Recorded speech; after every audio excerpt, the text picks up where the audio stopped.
Hi Virgo, kumusta po kayong lahat? Okay, so Virgo, maraming salamat po sa walang sawang pagsubaybay sa ating pong mga reading. And kung ikaw ay bago pa lang sa ating channel, mag-subscribe na po kayo. Then, i-click mo na rin yung ating notification bell para lagi kang updated sa ating mga bagong upload. Okay, so guys, sa mga interested naman sa ating private reading, nasa description box below lang po yung link. Message lang po kayo. Tignan natin Virgo, ano ba yung mga possible naganap sa inyo this week. Medyo na-late lang yung ating pag-upload ng video kasi medyo na-busy ako na itong mga weekend.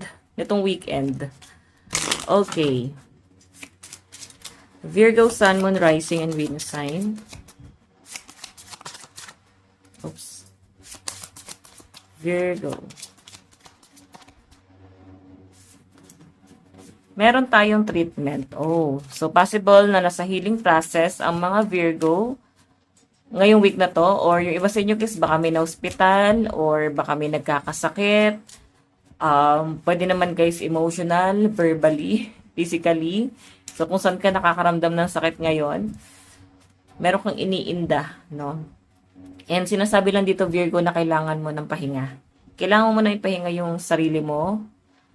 Ipahinga mo muna yung katawan mo sa mga hindi magandang nangyari sa inyo nitong mga nakaraan. So, medyo mabigat to para sa inyo. Mabigat itong mga pinagdadaanan mo at deserve mong magpahinga. Okay, so, possible kasi na may mga Virgo dito na hindi nyo pa rin kayang tanggapin yung kung ano man yung mga nangyayari ngayon. Virgo, Sun, Moon, Rising, and Venus sign. So, more on na sa healing process sa mga Virgo, no? O, diba na? The Hangman. So, eto kasi guys, conflict to eh. So, nasa komplikadong sitwasyon, pwedeng may tinatago, may nililihim, or pwedeng bagay na parang nabubulgar, pwedeng hindi nyo guys kayang i-claim sa sarili nyo. So, nakikita ko dyan Virgo na tinatry mo na libangin yung sarili mo or i-accept sa sarili mo na hindi totoo or hindi tama yung nararamdaman mo na to. So, tinatry mong i-guard yung sarili mo or hanggat maaari umiwas. Ayan po. Umiiwas kasi isang sitwasyon na dapat hindi nangyayari. Or hindi nangyari. Tignan pa natin.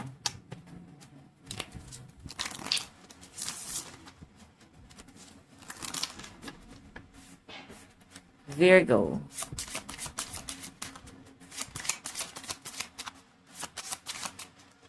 Meron tayong the Star. Okay, so ito guys, moving forward, no? Ito maganda naman to. Nakikita ko sa inyo guys yung pagiging goal-oriented mo this week. Okay?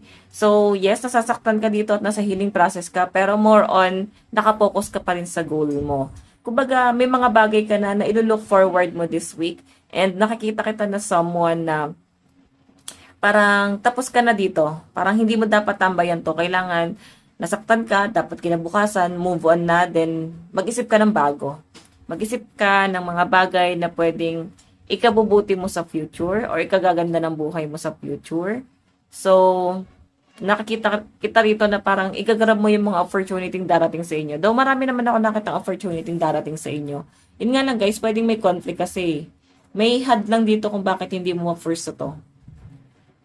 Etong mga bagay-bagay na to. Okay? So, by the way, tignan pa natin.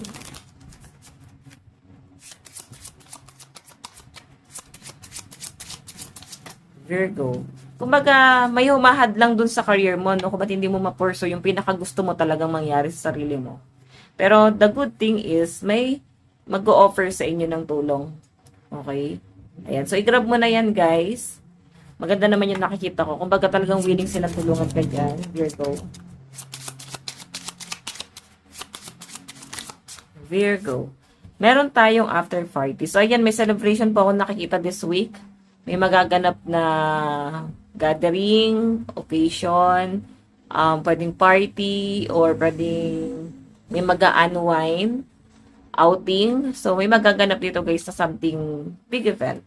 Or pwedeng salo-salo ng inyong family or mga friends get together. So, ayan. By the way, check pa natin Virgo, Sun, Moon, Rising, and Venus sign. Virgo.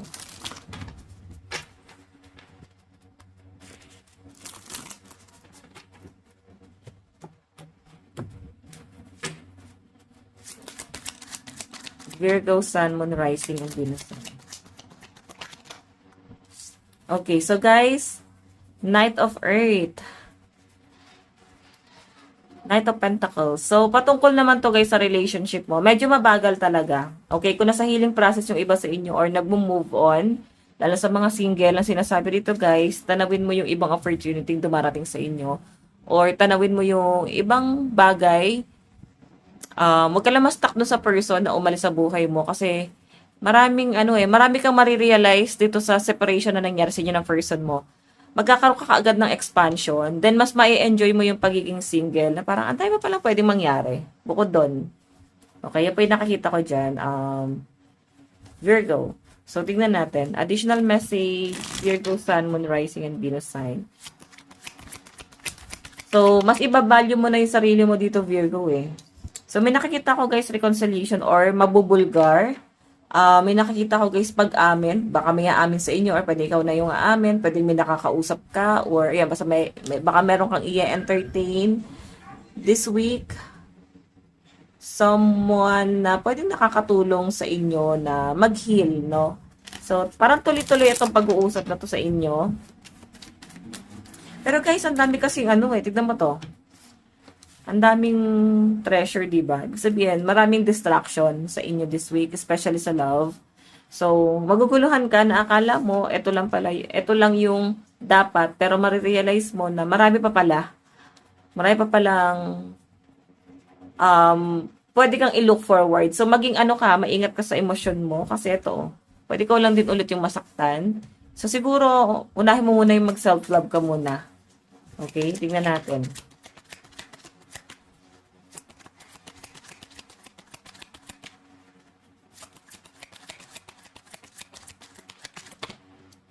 Okay, so Virgo, meron tayong 8 of Fire, communication. More on communication, marami ka talagang i-entertain.